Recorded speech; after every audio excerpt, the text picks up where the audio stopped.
Y tal como les anticipé, nos acompaña esta noche Diego Barbero. Gracias, Diego, por venir. Gracias, Carlos, por la invitación, es un gusto. Vos sos presidente del Instituto Nacional Irigoyeniano, pero sos radical.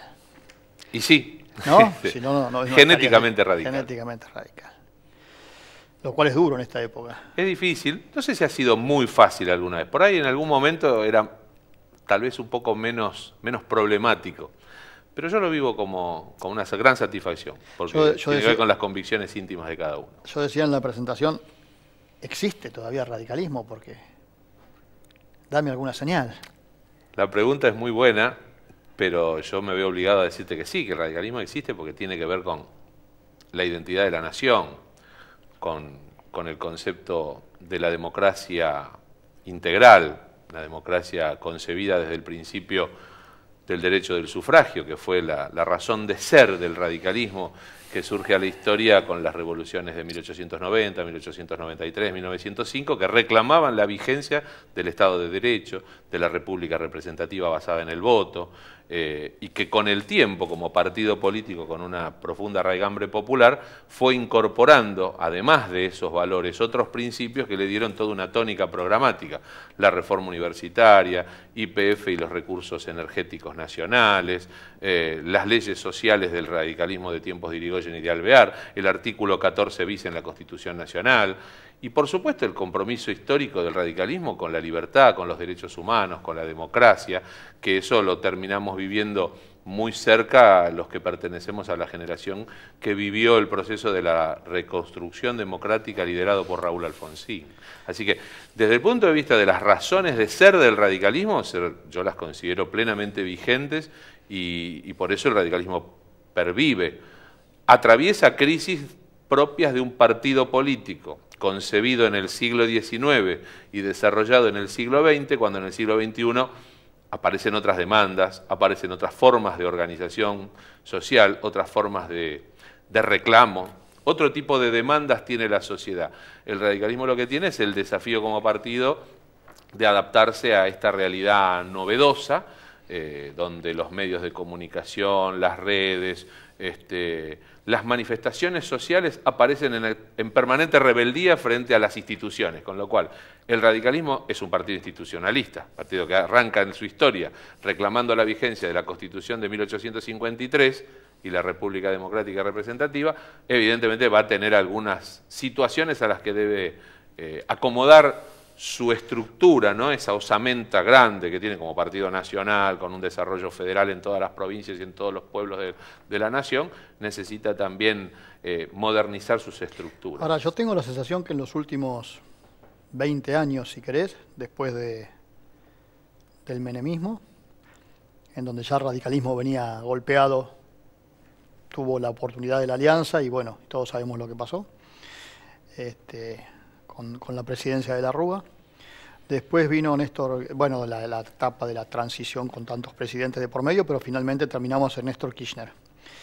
Cuando Kirchner pone de candidata a su señora Cristina, hace un acuerdo con el radicalismo y eso le permite con Julio Cobos como vicepresidente y con gobernadores e intendentes del radicalismo, y eso, yo estoy convencido, le permitió a Cristina ganar en primera vuelta con una gran cantidad de votos que no los hubiese tenido si no hubiese tenido ese apoyo del radicalismo. Y después terminó como terminó, a los poquitos, al año, o menos, a los meses, con la pelea con Cobos y todos sabemos lo que pasó después. Pero sin embargo el kirchnerismo estuvo 12 años en el poder, de los cuales 8 en realidad fueron de alguna manera a partir del acuerdo con el radicalismo. Se formaliza Cambiemos, y Macri, que entonces no parecía una opción, termina negociando con el radicalismo porque necesita de la estructura del radicalismo, era el único partido formado dentro de esa estructura que le podía dar esa estructura. Macri empieza a gobernar, el radicalismo casi queda en una posición muy marginal, y si bien había sido un radicalismo que de todas maneras tomó la decisión no unida, no en conjunto, no fue un 100% de acuerdo, pero sin embargo acompañó, le dio la estructura, le dio gobernadores, le dio intendentes. Algunos gobernadores hoy no saben de qué lado están, pero siguen formando parte del gobierno actual, si querés, como aliado. Y cada que pasa algo en el gobierno, y vos hablabas de las redes sociales y nosotros lo vemos porque vos y yo las seguimos mucho, cada que yo hago algún comentario de algún funcionario del actual gobierno me dicen, ¿y qué querés si es radical? Caso más reciente, el actual presidente, todavía lamentablemente, del Banco Nación Argentina, que se mandó una serie de declaraciones desafortunadas y la respuesta de todos era, ¿y qué querés si eligieron un radical?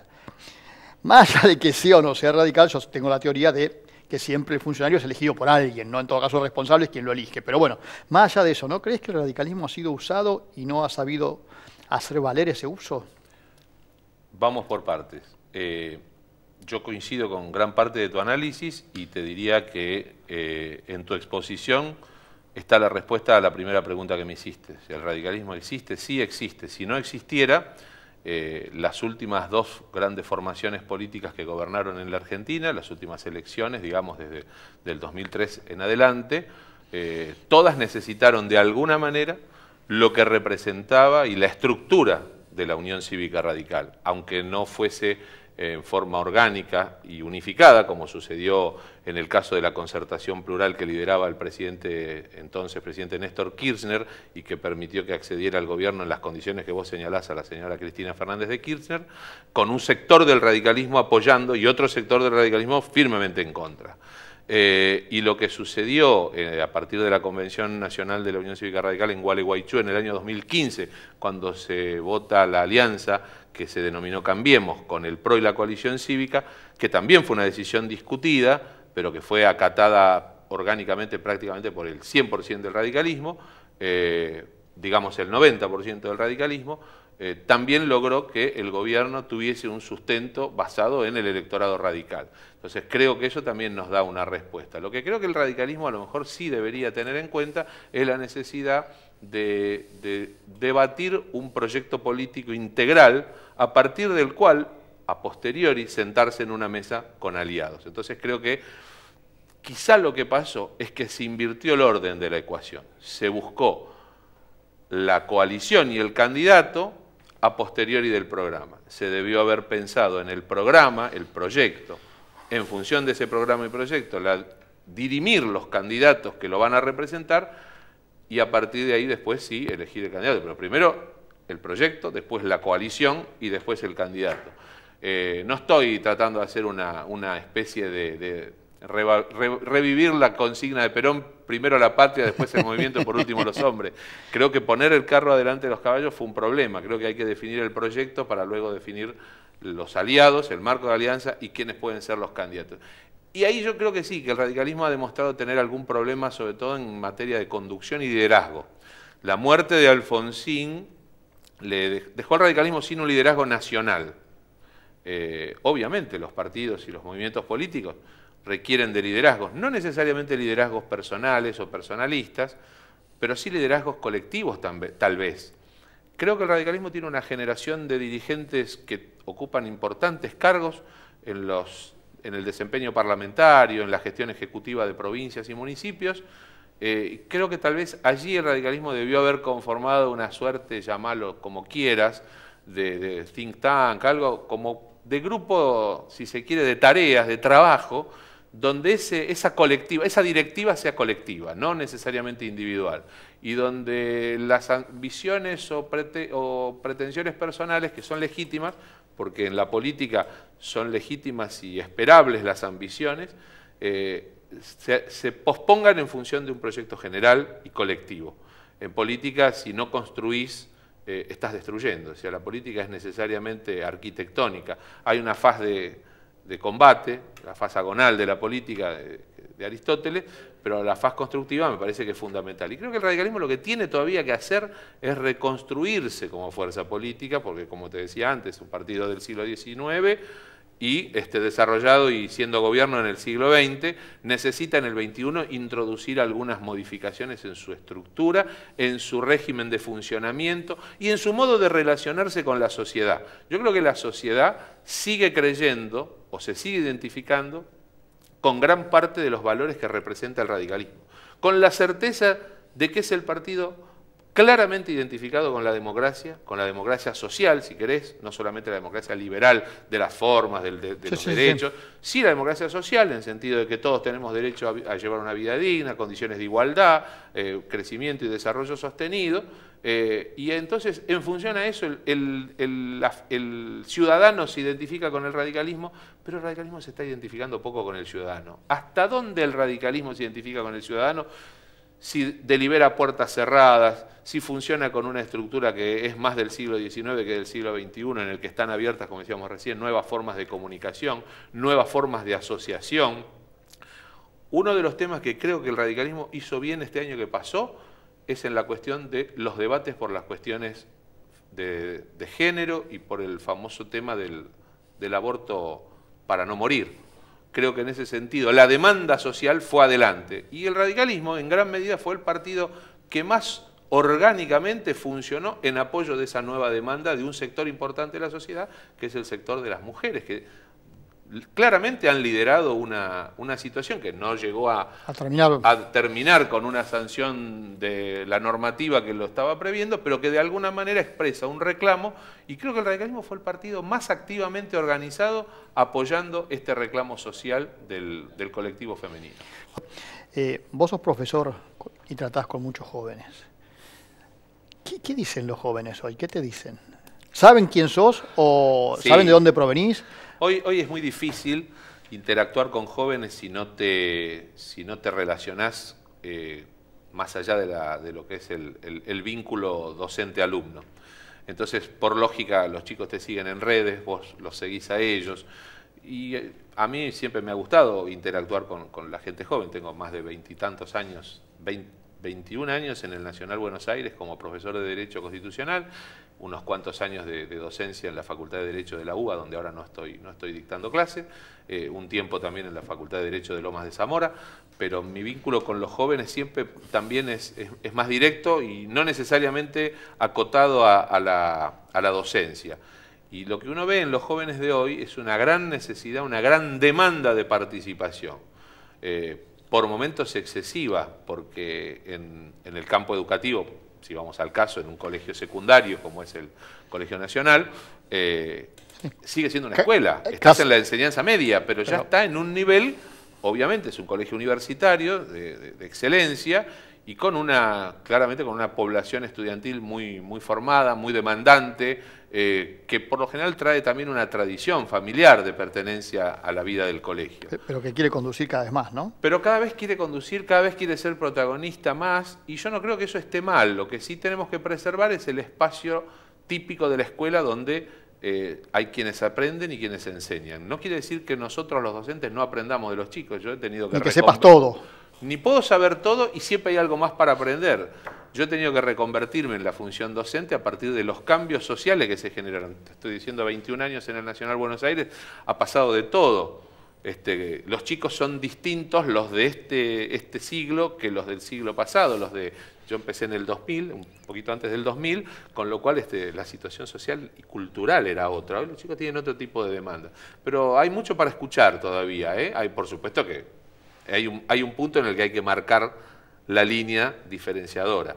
Pero eso no quiere decir separar ni con una cuestión de clase ni de casta, ¿no es cierto? Al contrario. Pero sí, los colegios tienen que ir tendiendo a incorporar cada vez más a los jóvenes en el proceso, no digo de decisorio, pero sí en el proceso de debate de qué modelo de sociedad y qué modelo de educación hace falta para esa sociedad democrática. ¿Y sentís que eso hoy la política no lo considera o sí? De alguna manera la política se va adaptando a los golpes, a los tumbos, porque como te decía antes, vos fíjate que la sociedad demuestra estar adelante de los políticos en muchas cosas y muchas veces está adelante, la sociedad, la población estudiantil está adelante de lo que tenemos para decir quienes somos docentes o directivos y funcionarios del área educativa. Así que yo creo que igual nosotros tenemos que aprender mucho de los jóvenes y los jóvenes todavía tienen que seguir aprendiendo mucho de lo que es la vida y de saber que van a chocar muchas veces con frustraciones, que las van a tener que administrar. Cuando hablábamos en el bloque anterior de los méritos o si querés de las cosas que hizo bien el radicalismo en su momento y por lo cual fue reconocido también en su momento, me hablaste de la reforma universitaria, YPF, leyes sociales, artículos 14 bis, ¿te acordás? Sí, claro. Mucha gente hoy piensa que eso es populismo. No, eso es un error. Hoy se usa Hoy se ha bastardeado el término populismo, ¿no? En algún momento, si revisamos los diarios de época, vamos a ver que algún periódico le ha endilgado a Irigoyen el mote de populista, Exacto, demagogo, personalista. En realidad, Irigoyen fue un líder popular, o sea, no usaba al pueblo, el populismo usa al pueblo, ¿no? Yo creo que el radicalismo en ese sentido tiene una historia que demuestra su trayectoria política alejada de la utilización del Estado o de las necesidades sociales, alejada de los intereses sectoriales. En realidad el radicalismo muchas veces ha pagado costos altísimos por decisiones que ha tomado, pero también es cierto que el radicalismo ha sido una escuela, una cultura política. Te diría hoy que es más una cultura política que un partido político por las deficiencias que te señalaba antes respecto de la cuestión organizacional. No lo voy a nombrar, pero alguna vez un presidente de facto, no radical, dijo que en el gobierno de la cosa pública era muy difícil prescindir no tanto del partido radical, sino de los cuadros políticos de la Unión Cívica Radical, que tenía cuadros para liderar espacios de la gestión pública que, por supuesto, tratándose de un presidente de facto, se daba cuenta que no lo podía cubrir con militares de alta graduación o con dirigentes de otras ramas. No necesariamente el empresario, el hombre que viene de la cosa privada, va a entender rápidamente la cosa pública, que tiene sus vericuetos y tiene sus claves. En ese sentido, el radicalismo como cultura política ha sabido formar cuadros que hoy, muchos de ellos, alimentan la gestión de gobierno y tienen poco vínculo partidario. Y sin embargo son muchos los funcionarios que tiene la gestión de Mauricio Macri en Cambiemos, que son radicales, que son sólidos desde lo técnico, gente formada, con un gran expertise en su área, y que sin embargo no interactúan con la política partidaria cotidiana, con la gente, con el afiliado, con el dirigente de base. Eso es una falla que tiene el radicalismo, que creo que debemos ayornarlo un poco, agilizar ese vínculo. Y en todo esto que estamos hablando, y esto que hablamos respecto al populismo que se señala todo el tiempo para denigrar de alguna manera muchas de las cosas que no son populistas, sino que son, como bien vos decís, en términos de justicia social, en términos de educación y demás. ¿No te asusta esta derechización del mundo? Es decir, desde Trump en Estados Unidos, Bolsonaro en Brasil, bueno, Piñera en Chile, que está ahí, viste, más en el centro, pero también tirando a la derecha. Y si nos vamos a Europa, hay mucho movimiento para que vuelva a la derecha en muchos lugares. El tema es qué derecha, porque si es una derecha que acepta las reglas de juego del Estado liberal democrático tradicional, el típico Estado constitucional de división de poderes. El tema es cuando la derecha es autoritaria, que muchas veces pasa con la izquierda, se convierten en autoridades. Estos movimientos que han surgido en estos últimos años tienen la peligrosidad de la tendencia hacia lo autoritario, hacia la perpetuación en el ejercicio del poder, hacia el abuso del Estado respecto de las libertades individuales y las libertades de la sociedad. En ese sentido, si la derecha se ajusta a las normas de convivencia democrática y gana una elección, como pasó en la República Hermana de Chile, donde gobierna Piñera, que es un hombre de derecha, formado en el sector privado, pero en el cual rige el libre juego de las instituciones democráticas y constitucionales, me parece que no hay ningún tipo de temor hacia eso. Derechización, bueno, uno no se considera con valores de derecha, pero los respetamos, aunque no tengamos coincidencias en lo ideológico. El radicalismo además es un movimiento amplio, ¿no? Es como una gran familia. Alguien escribió alguna vez que era como la carrozza di tutti, es decir, que había quien estaba más hacia la derecha y más hacia la izquierda. Para mostrar un poco en ejemplos más cercanos, a lo mejor Alfonsín estaba más hacia la izquierda, De la Rúa estaba un poco más hacia la derecha, pero el radicalismo es un partido de centro, ha sido un movimiento de centro en general, en el centro político, quiero decir, sin definiciones categóricas extremistas ni terminantes hacia la derecha o hacia la izquierda. Lo que parecería es que dentro de la coalición Cambiemos, a lo mejor el radicalismo debiera asumir con más compromiso y más firmeza el rol de ser el sector progresista, el ala progresista de Cambiemos, porque para la derecha ya está Macri, el PRO, Macri, Horacio Rodríguez Larreta, María Eugenia Vidal, y esto no es un demérito, tampoco es un cuestionamiento ni una deslegitimación. Está bien, ellos se sienten representados en ese sector y me parece lógico y legítimo. tal vez la doctora Carrió también esté a veces más cerca de ese sector de la derecha que del centro. Pero el radicalismo sin complejo debiera asumir a lo mejor el rol de ser el ala progresista de Cambiemos, pero defenderlo, lo que digo con el pico lo sostengo con el cuero. ¿Esto qué quiere decir? Presentar programas, presentar proyectos, propuestas en orden a esa ideología, a esa identidad política, y si es del caso, disputar en una primaria abierta. Si el radicalismo va a ratificar su pertenencia a Cambiemos, que solicite la apertura democrática que implica dirimir proyectos y candidatos en una elección primaria. Me lo nombraste a Piñera, pero no me dijiste nada de Bolsonaro. Bueno, eso ya es una derecha más preocupante, porque se nota claro, sí, en eso coincido con tu apreciación anterior y los temores que genera, ¿no? Los discursos movimentistas y de este tipo excluyentes, nacionalismos autoritarios, con tendencias al totalitarismo, a la discriminación social, a la discriminación racial. Esto preocupa un poco más, creo que está lejos de representar los valores y principios que representó históricamente el radicalismo. Me parece que esa bolsonarización de la que a veces se habla en la política es tan dañina como la madurización, ¿no es cierto? Para dar dos ejemplos que hoy están contrapuestos, antitéticos y que están siendo motivo de análisis y de preocupación en todo el mundo. Esto me parece que viene a mostrar también cuáles son los límites que tiene hoy la democracia republicana tradicional para contener sectores tan antagónicos con la democracia.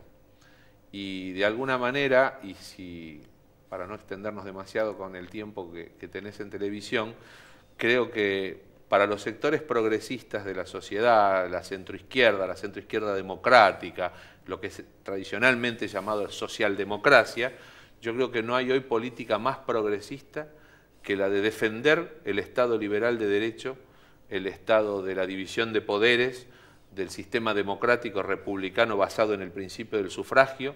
Creo que todos deseamos una sociedad más justa, más equitativa, con mayores posibilidades, pero creo que tenemos que asegurarnos la vigencia del Estado de Derecho como el presupuesto básico, porque es muy fácil, está muy lábil el límite con lo autoritario, con lo totalitario.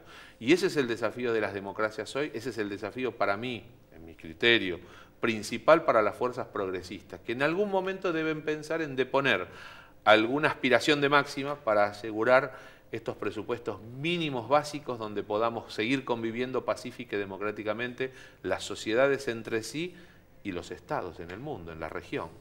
Me queda poquito tiempo, pero quiero dos preguntas más. Cristina Kirchner. Es una líder de un sector importante de la sociedad, ha representado al país durante 8 años como primer magistrada en un régimen democrático constitucional.